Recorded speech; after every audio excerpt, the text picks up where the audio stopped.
Bine v-am găsit! Numele meu este Erdei András, sunt jurnalist.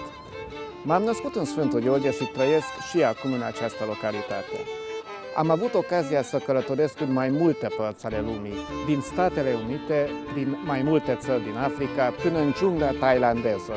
Și pot să afirm, fără părtinire, că în aceste călătorii am întâlnit prea puține locuri în care tradițiile s-au păstrat așa de bine ca în această regiune numită Trei Scaune.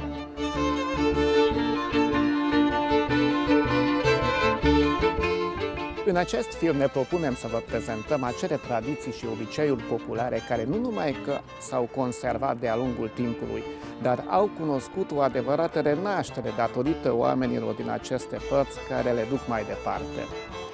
Înainte de a ne aventura în acest periplu de cunoaștere a obiceiurilor, vă propun să trecem pe la Muzeul Național Secuiesc pentru a afla care sunt de fapt aceste obiceiuri și cum de s-au păstrat atât de bine în această regiune.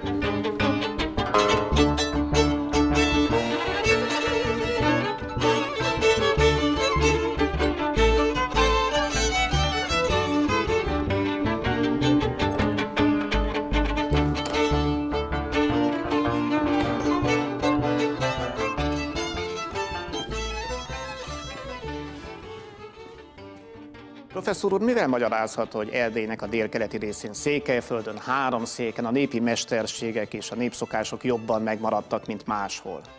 Háromszéket bő 100 évvel ezelőtt is korán és gyorsan polgárosult város és adott vidéknek tartották.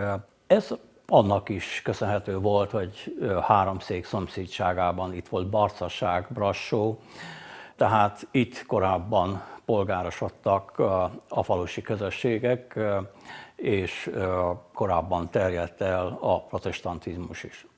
Ennek ellenére Háromszéken, a szomszédos Csíkban, Udvarhelyszéken, de még Maraszéken is sajátos, archaikus szokások maradtak fenn, és nagyon sok településben évszázadok óta folyamatosan kézművesek dolgoznak. És ezek a mesterségek egészen közelmúltig szervesen fennmaradtak, és vannak olyan települések Székelyföldön, ahol ezek szinte napjainkig organikus formában élnek. Azoknak a tárgyaknak van igazándiból hosszú távú jövője, melyek modern vagy posztmodern életünkben valami praktikus vagy jelképes funkciót tudnak elnyerni. Professzor úr, köszönjük szépen! Toți ați zis, domnul profesor, și ce vedeți aici în muzeu, o să vă încercăm să vă arătăm în filmulețul care urmează.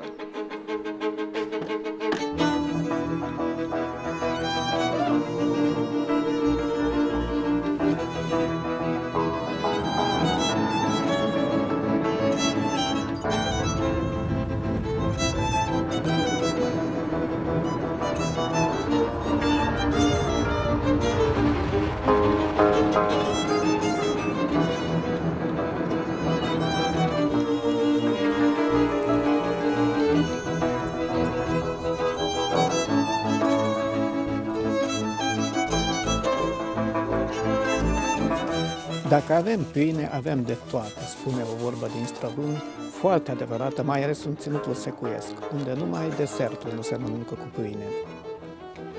Și dacă e pâine, atunci doar pâinea de casă cu cartofi poate fi luată în considerare, deoarece, datorită acestuia, pâinea își păstrează mai mult timp prospețimea.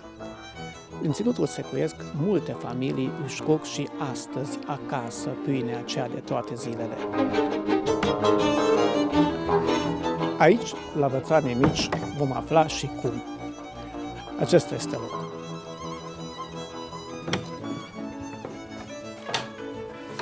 Kész sokkal eltérősen. Jó napot kívánok, Keresztes Judit.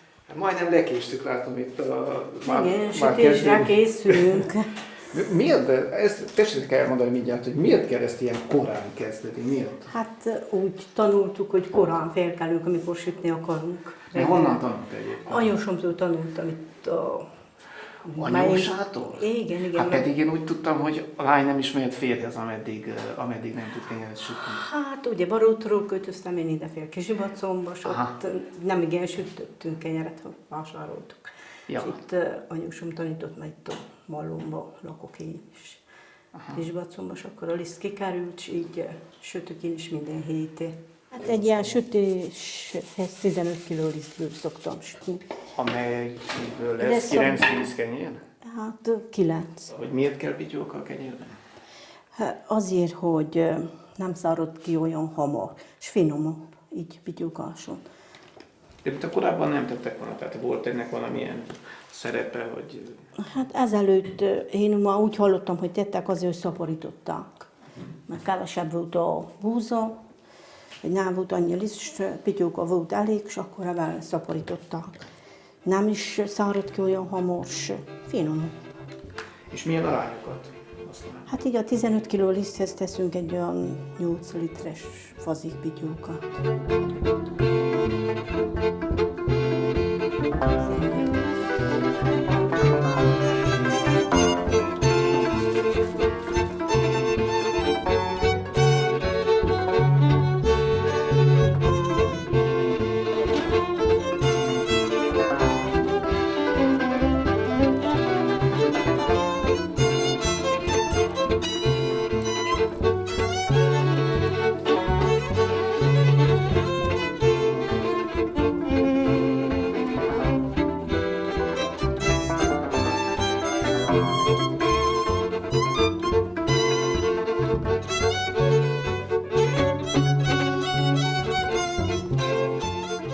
Na szóval, mi legyen? Így összefogjuk, és így gyúrjuk. Így sorba veszük ügyesen úgy. Hogy sorba? Elfelé? Igen, és ott is, hogy legyen, Ja. nem maradjon ki. És akkor így menjünk hosszan végig tésztán. Tehát ez a derekamon is érzem, hát. De nem könnyű munka. Tépásszuk így, nyújtani kell, azt mondja. Így.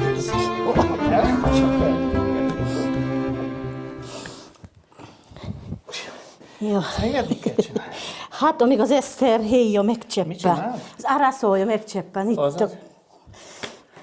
Hát az már... a homloka gyöngyözik addig. Hát nekem most már megcseppent, nincs vége akkor a dolognak. Úgyhogy Na, ha ez a akkor szempont, kész. akkor mindjárt kész vagyunk. Mindjárt, én is annak örvendek.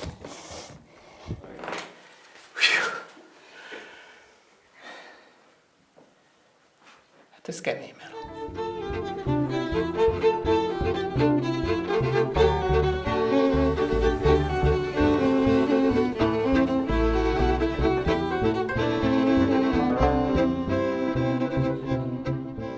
Kiszagadjuk a tésztát, meg kell.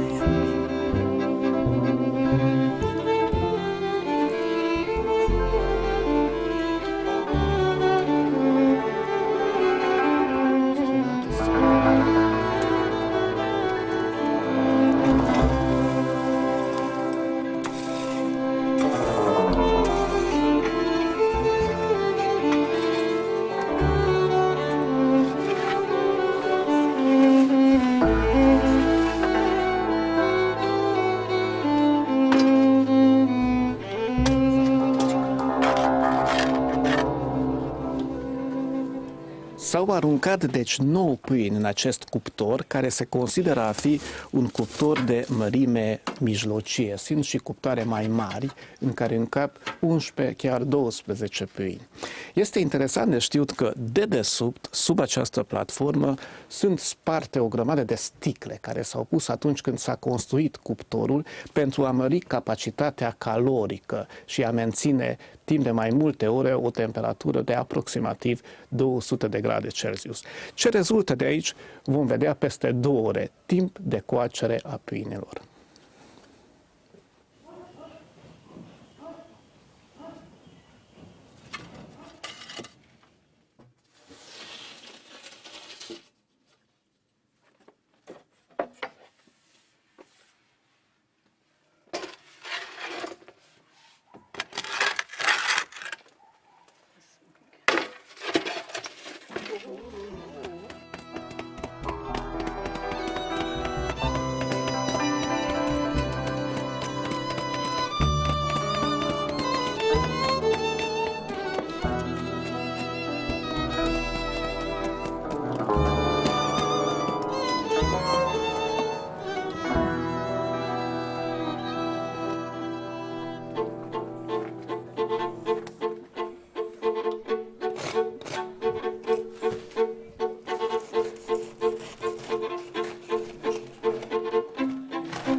dolgoztunk.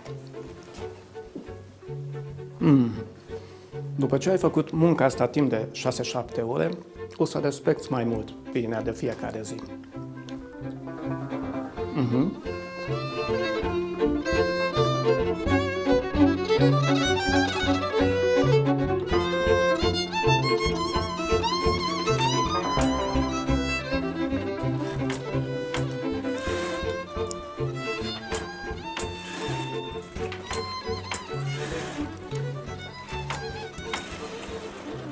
Ce ziceți de această cămașă albă, frumoasă, făcută exclusiv din materiale naturale, dar de această vestă cu șnuri tradițional secuiască?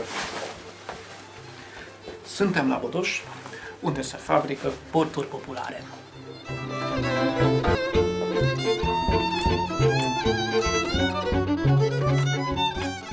Dávid Alpár Bodoson készít hagyományos népi ruhákat. Hogy lesz egy tulajdonképpen régi rendszerben tanult Szabó legényből, hogyha nem sértem meg ezzel a szóval, hagyományos ruhakészítő?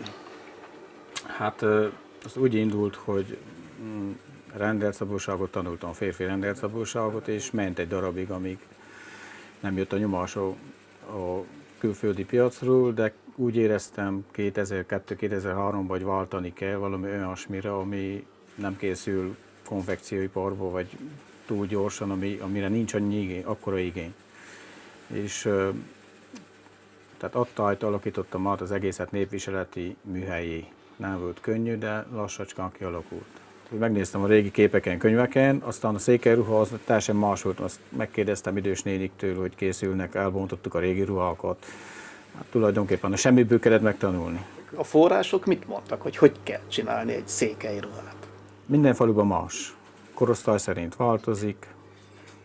Tulajdonképpen az összes székelyruha szinte egyformán készül, csak más a zsinórzása, más a díszítése. Egyiken egy zsinóra, másikon 2 van, más jelent, idősebbeknek sötétebb, de régen nagyon egyszerűen találtak ki, már például egy székelynek az készítése hasították, nem is szabták, hanem régen hasították az anyagot, és úgy alakult ki, hogy az ujja húzva van, a nyaka húzva van, hogy mint téglalap alakú anyagokból rakták össze a székeinket. Hogy attól ilyen budgyos ez a... Hát régen így találtak ki, mindent hasítottak. Mennyi időbe telt, hogy ezt erre a profi szintre hozza? Hát én azt mondom, hogy bármilyen eszközök állnak az ember rendelkezésére, bármilyen segítség van, 10 év kell minimum. De nem az éróról, hanem arról a szintről, én átfordítottam, 10 év kell ahhoz, hogy kialakuljon az embernek a kezibe, a szemébe, és egyáltalán, hogy tudjon minőségi munkát végezni.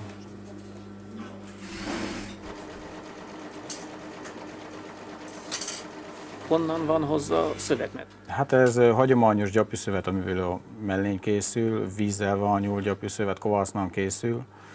Teljesen olyan technológia van, milyen régen készült, azért nem hasonlít az ipari anyagra. A székelyruha anyagát azt mi szőjük kézzel. Az több anyagból készül, a ingvásznat, az sebszentgyőről vesszük a textilgyárból, cérnát talmácsról, szebbenmellől, mi szőjük meg, a csipke a szatmári, de minden természetes anyagból van. És hogyha igény van rá, akkor persze kézzel horgolt csipke is van. Kik veszik ezt a ruhát? Kinek van igénye erre? Hát tulajdonképpen minden korosztály veszi ezt a ruhát, de meglepően nagyon sokan díszmagyarba esküsznek, meg bocskai rendbe, meg hasonló ruhákba. Külföldiek is vásárolnak, főként a mesterségek ünnepén. Azt tapasztaltam, hogy inkább a franciák veszik legjobban. Aztán a belföldi piacon, hogyha vagyunk egy városnapokon, Szentgyörgyön például, ott vesznek románok is persze. És ők milyen megfontolásból veszik? Azt nem tudom, de tudják, hogy magyar hagyományok, magyar népviselet. Hordani szeretnék, mert méret alapján veszik meg, nem csak szuvenírként.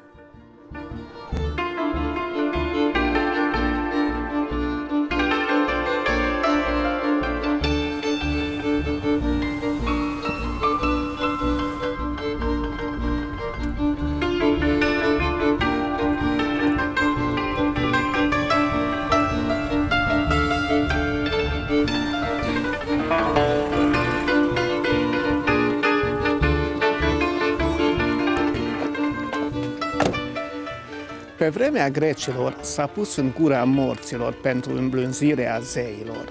Din secolul al XIII-lea datează obiceiul de a se prepara icoane din acesta. Mai târziu s-a răspândit ca suvenir. Este vorba de turta dulce, această prăjitură simplă, dar care se poate prepara în foarte multe feluri. Ingredientele nu prea s-au schimbat de-a lungul mileniilor. Forma, în schimb, s-a diversificat foarte mult. Spre exemplu, în regiunea Trei Scaune, turta dulce este faimoasă pentru ornamentele ei deosebite. Aici, la Arcuș, această prăjitură este preparată de familia Ghedă. De îndată o să aflăm și cum.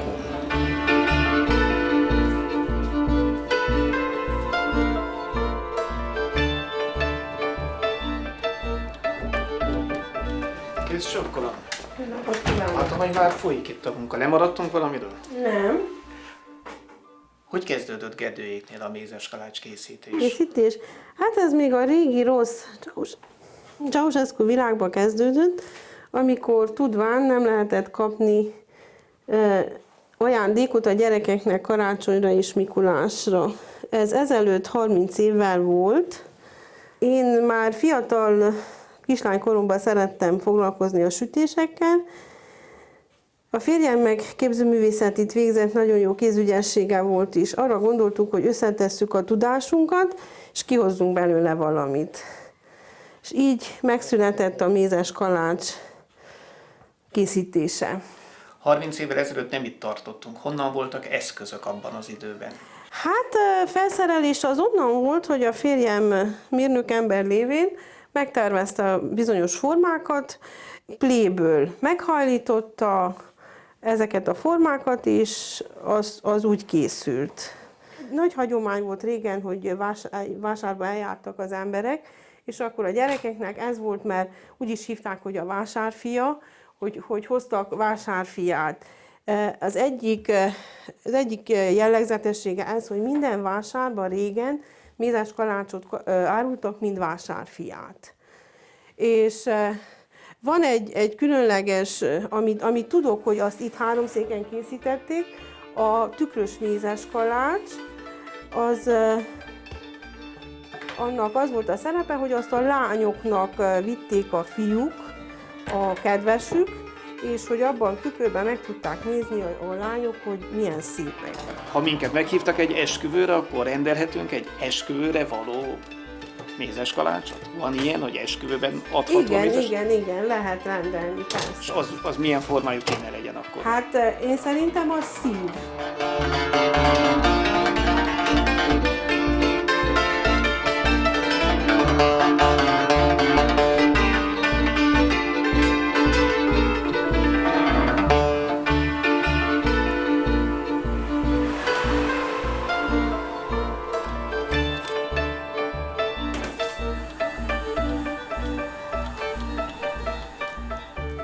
Családi vállalkozás ide vagy oda, a munkafázisokat mások végzik, vagy hogy van itt? Igen, a sütés inkább az édesanyám fele, én meg a díszítésért felelek, igen. És ez most éppen mi történik? Most egy alapszínt adunk, ugye a hagyományos színe a szívnek az a piros, és lealapozzuk, hogy legyen ennek is piros színe. Milyen motivumokkal kell egy ilyen szívet díszíteni? Hát a hagyományos motivumja a szívnek általában 2-3 rózsa, levél, és van rajta egy felirat. De hogyha ezt visszük az esküvőbe, akkor milyen szöveget szoktak ráírni? Én arra gondoltam, hogy erre azért, hogy ne csak a mennyasszonynak szóljon, azt írjuk, hogy sok szeretettel. Ezzel a Igen, az ezzel, eszközzel? igen, ezzel az írókával. Írókával. Na lássuk, az hogy...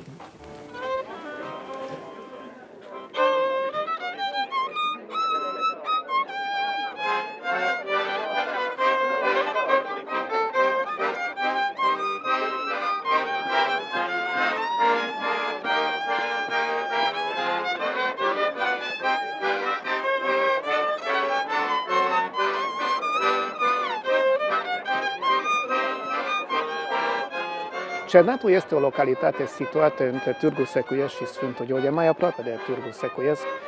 Este o localitate cu o tradiție zbuciumată. A fost de mai multe ori spustită și de ciumă și de incendii, dar tot timpul a reușit să nască din cenușa proprie.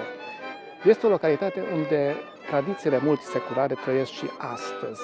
Aici am fost invitați la o nuntă tradițională secuiască, unde am adus și turta dulce confecționată la arcuș.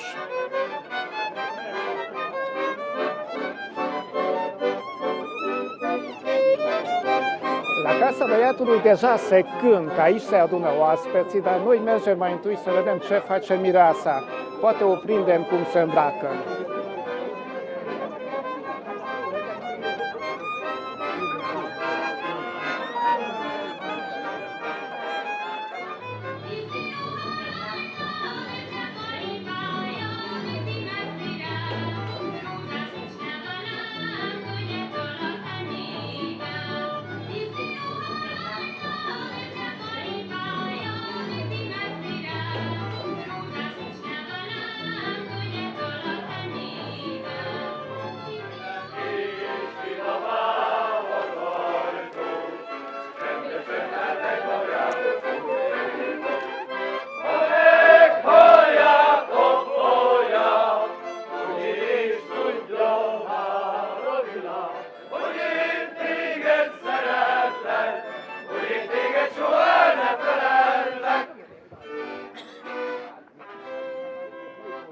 Mai jutunkon még eddig eljutottunk. Igazolványokkal magunkat elláttuk, vőlegény urunknak jegyét is elhoztuk, és azt felmutatva így hát bekopogunk. Előttünk újítsák egymásnak szándékát, hogy fölkereshessük az Úrnak szent hajlékát. Állféle barátom, én is beszéljek. Egy ilyen legénytű, mint te sosem félek. Jobb volna barátom, te is még nem házasodna. Hogy a konyháról nem is gondoskodna. Kell az asszonynak szidoros takarát, szeretném mindig hazaköröt hajtanám, még ott lesz akarod, ahol nem viszket. Hallod-e, barátom, majd meg még egy szóra. Ilyen! Nem hívlak én most pálinkáras bóra, hanem megfelelek az előbbi szódra, hogy megbojdult eszedet fordíthass majd jóra. Ha asszony nem lett volna, most te sem parolálnál, ki tudja, hogy melyik ország szérén kurutyolna. Jobb volna, barátom, ha többet nem papolná. Mennyasszony s vőlegény egymást megszerették, sorsukat egymásnak a kezébe letették. Egymásnak akarnak ezután csak élni. Ma menjünk a Frigyre, égáldását kérni. Az ékes mennyasszonyt adják át nekünk. Megkérdem, van azt szépen tisztelt, azt szép kedves vendégkoszorú. Kaptam a mennyasszonkat, ne? Kedves vőlegény barátunk, mit szólsz hozzá? Magadénak ismered én. Gyere közelebb, édes kislányunk. Ő még csak bimbócska. Bölcsőringatni jó lesz? Nagyon jó!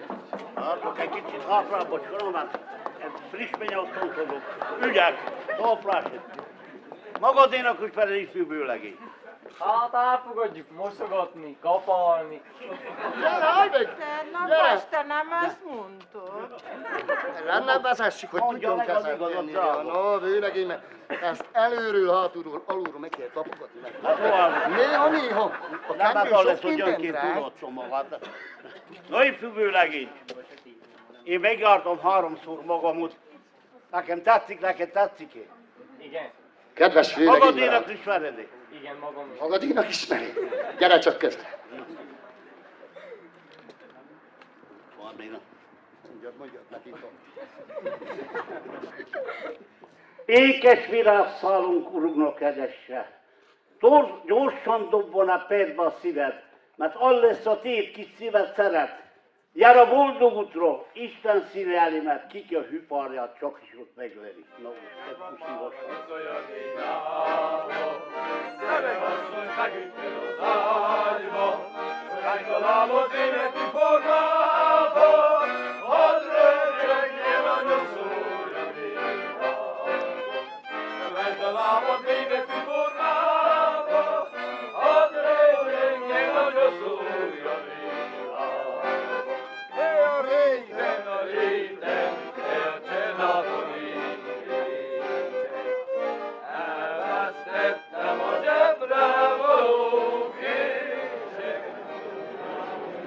Dacă tot am adus torta dulce, hai să facem cadou la tine. szeretnék gratulálni akkor a nagy napon, és egy kis árkosi ajándékot átadni felé.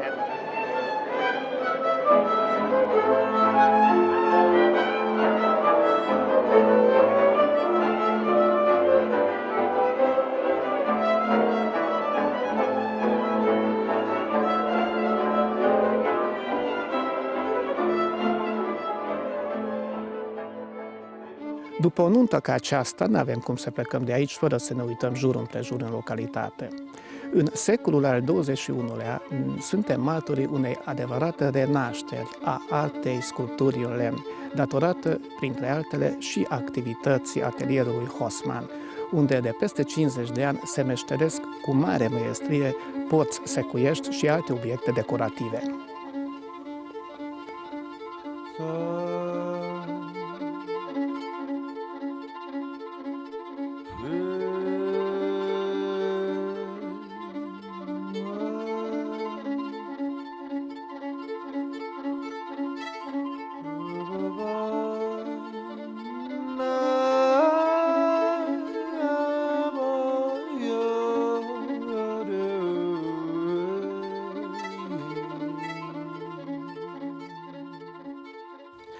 În cadrul Muzeului Hosman Park funcționează Universitatea Populară, care pe timp de iarnă are o pauză, dar cei de ai casei lucrează de zor și în această perioadă. Hai să vedem ce fac.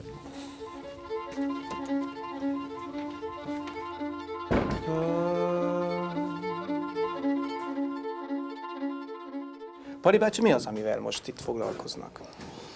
Ez egy házellem, díszítő eleme lesz a ház tornácába. És ez miről szól? Tehát ez... Hát ez egy életfa. Ez egy felszaladó életfa, mert nekünk, akik mondjuk ennyi ideje óta tanítunk, próbálunk tanítani ennyi fiatalt, és mesterséget adtuk a kezükbe, és megtanítjuk a mesterség alapfogásaira, és megszeretetjük vele. Egyúttal megtanítjuk azt, hogy édeskeim, a magyar székely magyar népművészetünk nem a minták gyűjteménye, már egyszer mindenkorra tisztázni kellene mindenhol, hanem a jelképek üzenete, vagyis a tárgyi anyanyelvet el kellene sajátítani. A tárgyi anyanyelv ABC-jét, mert én azt mondom, hogy életfa, világfa, istenfaj, tetetlenfa, ígérőfa, ez azt jelenti, hogy a mi ősi jelképeink egyike. Na, ezekhez a jelképekhez hasonlóak egy pár csak éppen, hogy napholt csillagok például, azt mondom, hogy termékenység jelképe, azt mondom, hogy lélekmadár, azt mondom, hogy vízfolyás jelképe, díszítő eleme, és akkor rádöbbenek arra, hogy valóban, hát egy székelykapun, például az AB-n, az oszlopban mit szalasztok fel olyan nagy hittel, révületbe ásva sokszor. Tehát a kapuzábén felszaladó életfa, világfa, az életet mutatja, felfelé törekszik. Egy nemzet élet, egy nemzet jövője, ezt fogalmazom meg, hogy itt vagyunk, de nem száradunk el, hanem a kapuinkon is megjelenítjük ezt a drága ősi jelképet, az életvár. Hát amióta itt székely magyar itt a Kárpát-hazában egyáltalán. Székelység esetében lehet 1,5 esztendő vagy több, de én mindig azt mondom, hogy mi egy több ezer éves műveltséget hordozó nép maradéki vagyunk. Hát melyik nemzet vetközi le, ami az övé sajátságos? Amelyik levetközte, annak a nemzetnek vége van, az lehúzhatja a redőnyt, ahogy mondják. Hát ezt kell megtartani, a hagyományainkat, az értékeinket, az örökségünket.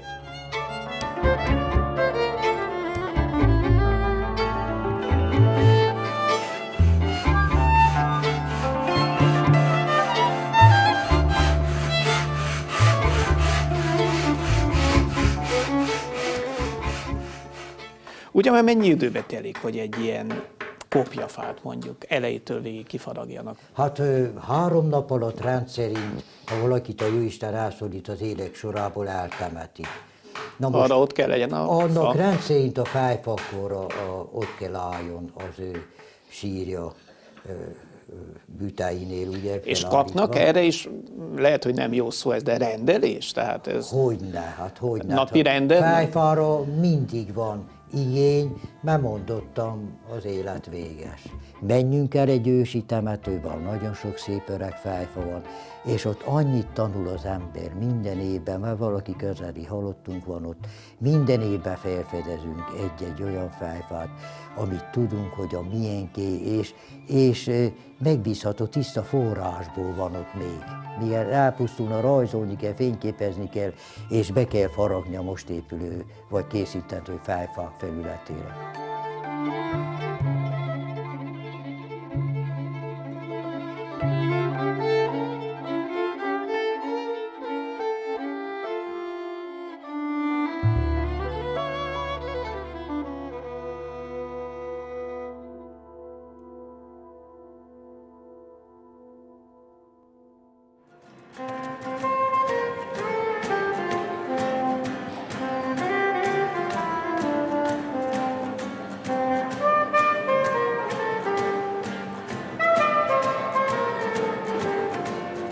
Un preajma Crăciunului alergăm necontenit după cumpărături, după darurile ce vor fi puse sub brad. Obiceiurile noastre sunt din ce în ce mai puternic influențate de tradițiile europene, de societatea de consum. Totuși, nu peste tot se întâmplă așa. La Sânzien, lângă Târgu Secuiesc, există o preocupare intensă pentru a păstra tradițiile multiseculare, cum este, de exemplu, biflaimul.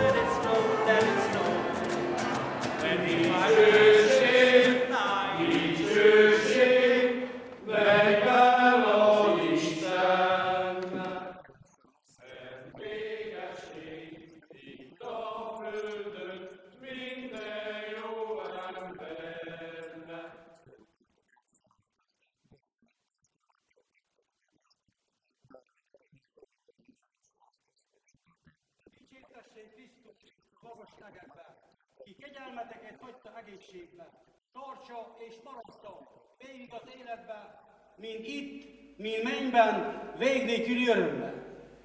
Mi nem azért jöttünk, hogy itt históriázzunk, valami tréfás dolgot indítsunk, hanem egy keveset pihenni akarunk, míg a kis Jézusról egy példát mutatunk. A mi beszédünk itt arról lészen, midőn Krisztus születése lészen. Ziguli édessem, hallod apám, hallod? Nem lehetnek ezek puszta földi hangok. Serkányetek fel, ó, ti szegény pásztorok, mert íme született a ti megváltótok. Betlehem városába gyorsan induljatok, Jézust a jászolban szénán találjátok. Fújjad egy józsukat, fújjad jó pajtásom! Imádj minket, jó gazda, ha elküldesz szóunkra, házadnál maradjunk, Istennek áldása. Pali bácsi, hogy emlékszik az első Betlehemre? Én 14 éves koromban emlékszem, azóta az utolsó, nem az első, az utolsó Betlehem, azóta meg volt színve, nem lehetett itt elérni Szentléleken. Mikor is volt az? Ez 1946-ban. A Szentléleki viszonylatban 3 csoport is volt akkor, akik játszottak a falut, körbejárták. És hogy volt az, amikor újraélesztették ezt a szokást? Próbálkoztak hamarabb is újraéleszteni, egy pár évvel, nem sikerült. Nem volt, aki ismerje az énekeket. Mert 1946-ban ugye... 46-tól megszűntek ezek. Mert? Ugye. Egyáltalán nem szabadott. Hát a kommunizmus betiltotta, ugye, nem engedték. Se a bucsójárás, se a betlehemezés nem engedték. És akkor mikor támasztották fel ezt a Most szokást? 90 óta, ugye, hogy a rendszerváltás után. Aztán, ahogy újra szerveződött, és betanultuk újra, aztán mindenki jött örömmel, nagyon hálás volt mindenki. Tetszett nagyon mindenkinek, hogy újra élet ez a szép Betlehem. Pásztorok, pásztorok, kik juhoknál alusztok, keljetek fel, pásztorok, mert született uratok, néktek kis Jézusotok.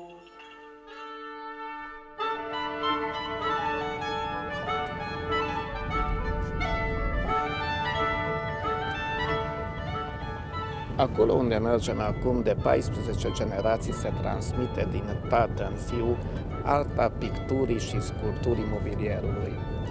Primii doi reprezentanți ai familiei Schütte au venit la Vârghiș în 1568, la reconstrucția castelului din localitate și într-atât de mult le-a plăcut locul, încât au decis să se stabilească acolo.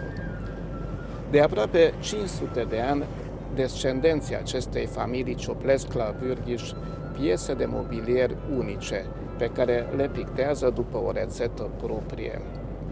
Uite că am și trecut de Mic Falău, am trecut prin fața bățanilor mici, la Varault am luat-o la dreapta și în curând ajungem la Vârghiș.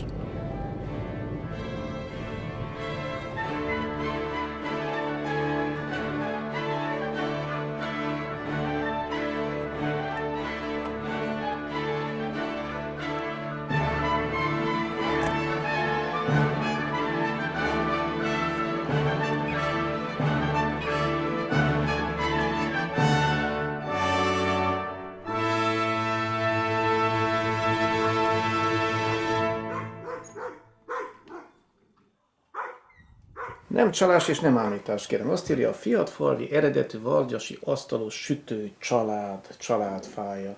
Elmondaná, hogy ki az itt rajta, vagy hol tartunk most?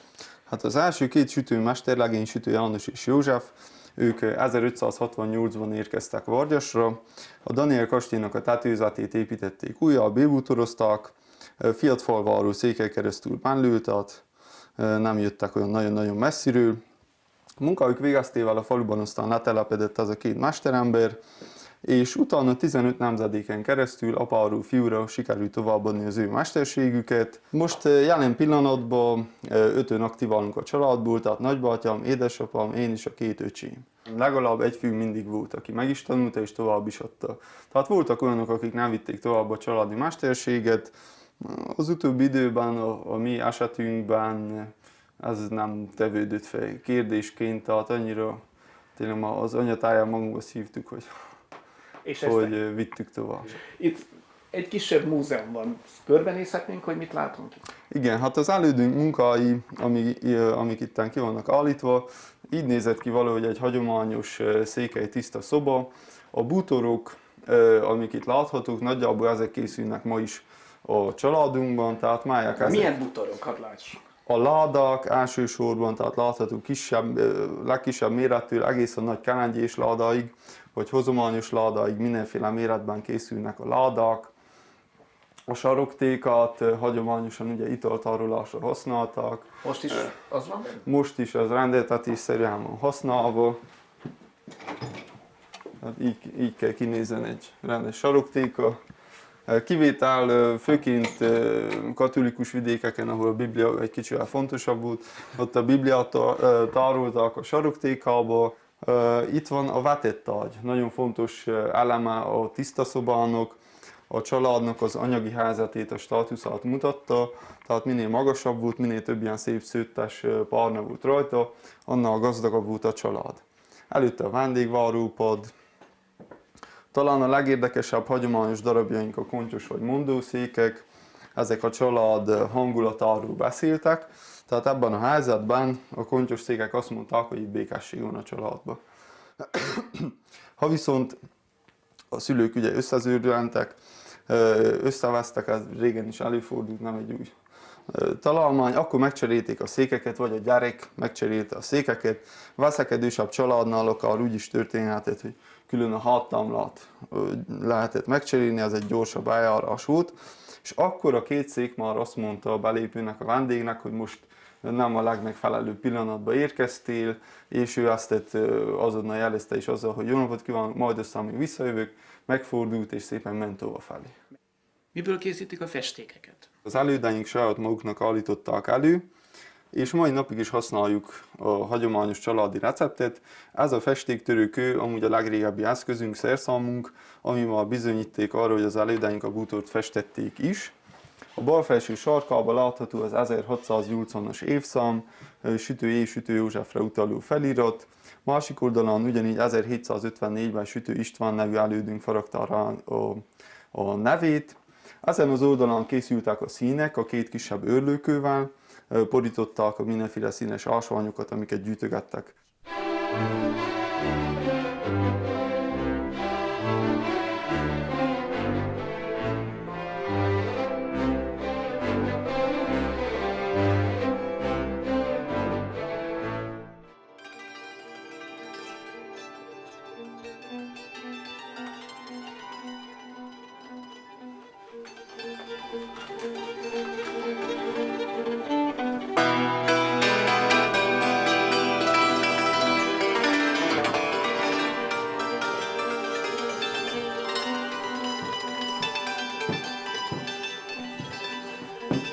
Se ia 30 de ori 3 kg de făină, câte o lingură de oțet, zahăr și sare și se plămădește un aluat neted.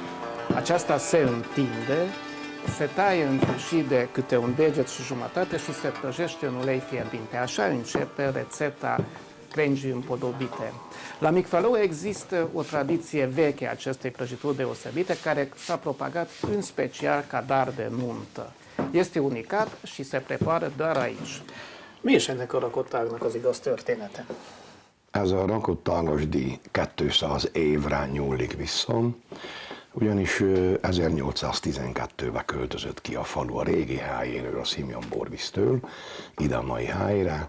1812-ben kezdték el építeni a templomot, és tudomásom szerint az első rakottágot 1815-ben csinálták. És van 1815-ből való receptjük erre? Hogy...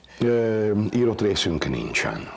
Ugyanúgy vagyunk vele, mint a Hunia forrással, hogy kételkedő emberek vannak és nem hisznek benne. Mi hiszünk benne, épp ezért védettem le 2009-ben, és azóta újra, hála Istennek, reneszánszát éli a rakottág. És azelőtt így ment generációról generációra, vagy honnan volt meg? Persze, generációról generációra, tehát esküvői ajándékgyanánt volt ez kitalálva, mert a tyúktojt tojás adott volt, a mezőtármet, búzavó lisztet öröltek, mi kell még hozzá, egy pici porcukor, szesz vagy ecet, olaj persze. És az, hogy ez esküvőben menjen ajándéknak, ennek van valamilyen története? Vagy ez csak... Igen, úgy tudom, hogy bőséget, boldogságot szimbolizál az a sok felkötözött csörögefánk a hármas ágra, és nem kizárólag a fiatal házasulandónak, mely asszonynak, vőlegénynek adományozták, hanem előszeretettel adtak násztagyoknak is. Emlékszek olyan esküvőre gyermekkoromban, hogy 10-12 rakottág is volt.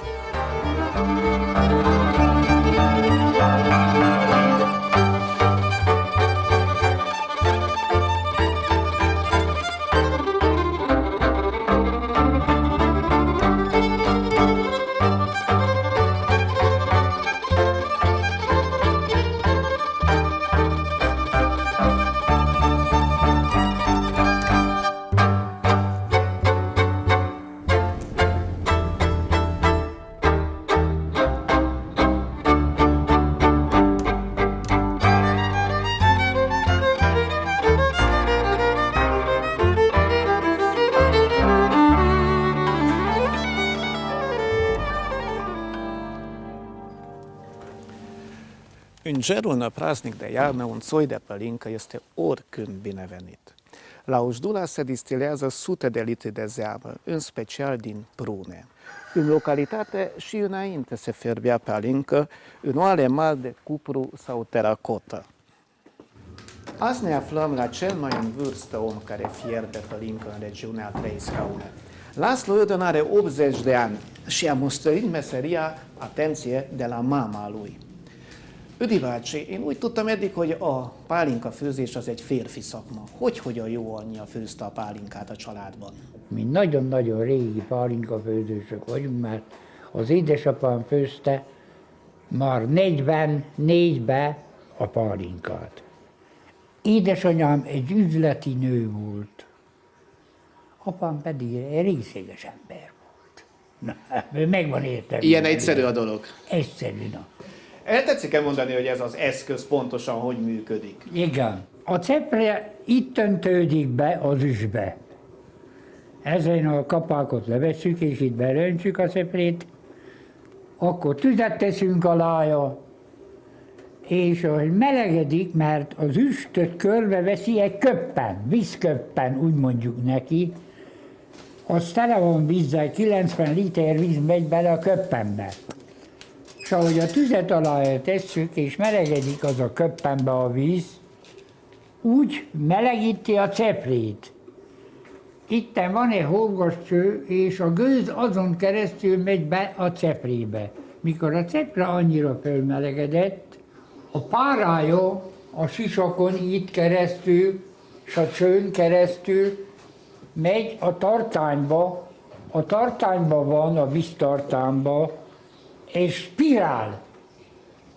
A spirált víz veszi hideg víz körbe, és a gőz oda becsapódik, és a spirálba lecsapódik folyadéka, a gőz. És hátul úgy folyik ki a pálinka. Úgy mondjuk, hogy tilink. Lejárt a nagy üst, a tilink lefolyt, a tilinket átolöntsük a tisztálóba. És a tisztálóba szintén aztán tüzet teszünk, és a tisztáló, mikor annyira felmelegedett az is, hogy a pára visszajön a másik spirálba, és ezen a spirálon aztán folyik le a legelőre a rezes jön le.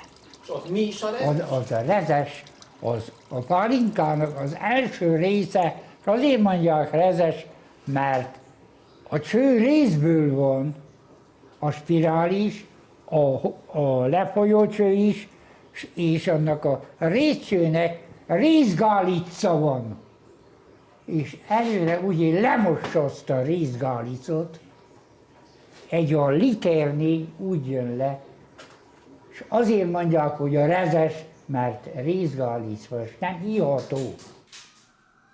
Mi nálunk Székelyföldön átlagosságban 50 és 52 foknál szoktuk a pálinkát elvalni. De ezt nem mérik, hanem kóstolják le. Hát kóstoljuk is, de van most már fokoló is van. Aha. Én már meg tudom mondani, kóstolás után is, mert valahol én már 65 éve főzöm a pálinkát. Így nézik meg a száztal. Ha jó kékes langolék, akkor azt jelenti, van 100 tartalma. Tehát meggyújtsuk a gyufát, felöntsük a kazánra. Látszik el át, meg. Jó 100 tartalma van. Jó, mint a gazdal a kék. Deși locul oarelor a fost luat de recipiente de inox și cupru, tehnologia nu s-a schimbat prea mult și rezultatul este aceeași. O pălincă cu gust neted, cu aromă de prune și cu o ușoară savoare amăruie de sâmbure.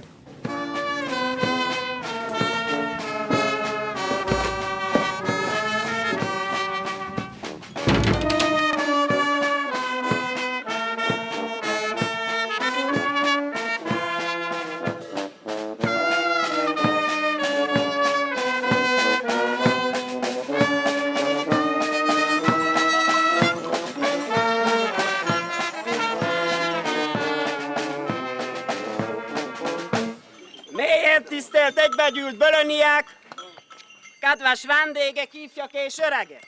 Vígöröm és áldás szálljon önökre, az itt egybegyűlt egész nemzetségre. Jövetelünk okát elmondom én bőven. Egy szép szokás van itt Nagybölönben. Bölönnek ez már régi hagyománya, hogy legények öltöznek fel szép díszes ruhába. Suntem la Berlin la cel mai celebru carnaval din regiunea Trei Scaune.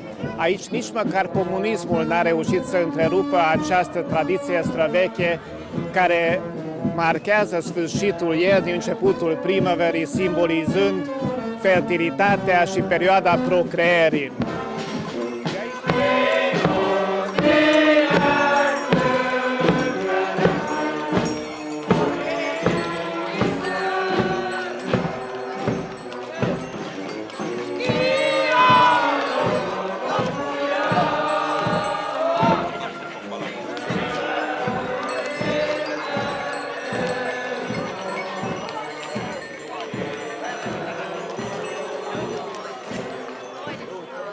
Farsangtemetés van ma Bölönben,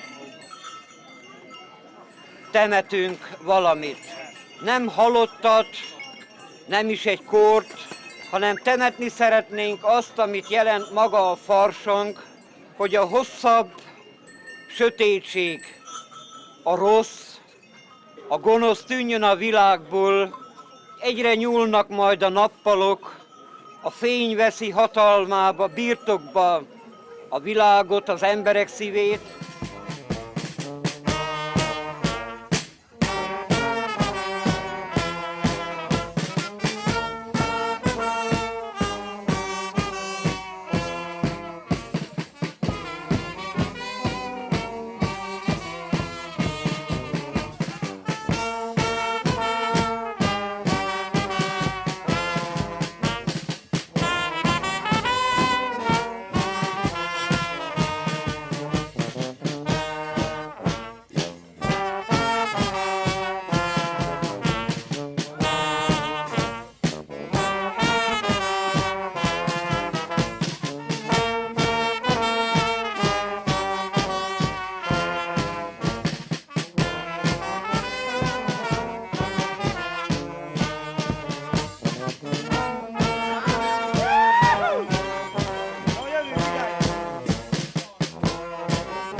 Cu aceste imagini ne luăm rămas bun de la dumneavoastră.